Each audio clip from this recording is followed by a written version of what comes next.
complotisme. Est-ce que vous dites, c'est jamais vraiment la faute des terroristes, des antisémites, tout ça? Non, jamais. C'est toujours la faute d'Israël, on a l'habitude. Mais c'est vrai, je rejoins ce que dit Meyer à Paris. Et de la même manière, on connaît très bien Georges Malbruno. J'ai débattu énormément de fois avec lui aussi. Le problème, quand il est sur les plateaux de télévision, en France notamment sur le service public, c'est que c'est quoi le but de dire ça en réalité? Parce qu'on l'entend comme ça, quelqu'un qui est un journaliste, qui est spécialisé sur le Moyen-Orient, mais il suffit d'ouvrir les réseaux sociaux et on voit qu'il suffit d'ouvrir un compte Twitter, Facebook, on voit ça de partout. Et c'est véritablement la théorie du complot. Tous les complotistes ont ça à la bouche depuis le début du 7 octobre.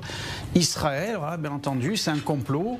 Le 11 septembre aussi d'ailleurs, hein, c'est pas nouveau, ils ont toujours dit ça. Tu sais qu'il se passe quelque chose dans le monde, c'est le Mossad derrière, c'est Israël. Et donc, c'est toujours le même narratif qui revient.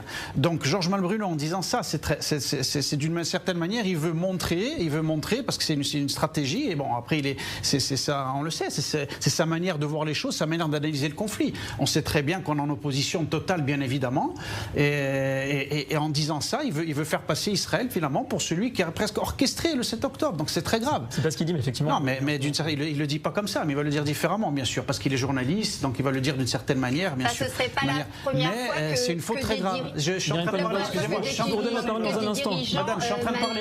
Je suis en train de parler, s'il vous plaît. Un instant, bien, pardon. Donc, de le dire comme ça, je dis que c'est quelque chose pour moi qui passe pas, parce que justement c'est quelqu'un qui est très connu, on l'entend beaucoup sur les plateaux de télévision, notamment sur le service public, c'est très grave, c'est qu'il relaie finalement ce qu'on voit d'un petit peu partout sur les réseaux sociaux, qui est du rat des pâquerettes, vraiment, c'est la théorie du complot de bas étage. Bon, rien de nouveau sous le soleil. Rien de nouveau sous le soleil, on l'a déjà vu, on le reverra, mais ça tient pas debout, comme l'a dit, parce qu'on sait très bien que, je termine très rapidement sur ça, nos services sont performants. Maintenant, il peut y avoir des failles, qu'on n'a pas évalué les choses comme il se doit, bien évidemment. Mais après, vous vous rendez compte d'aller dire qu'Israël aurait pu laisser un tel massacre, ça se fait pas. Les gens qui sont en face de nous sont capables de sacrifier la totalité de leurs civils pour arriver à ce que Israël ne soit plus. Mais nous, bien entendu, on protège chaque vie. Donc c'est complètement scandaleux et dégueulasse d'avoir dit une chose. Allez, réaction rapide, bien, ensuite on écoute Amir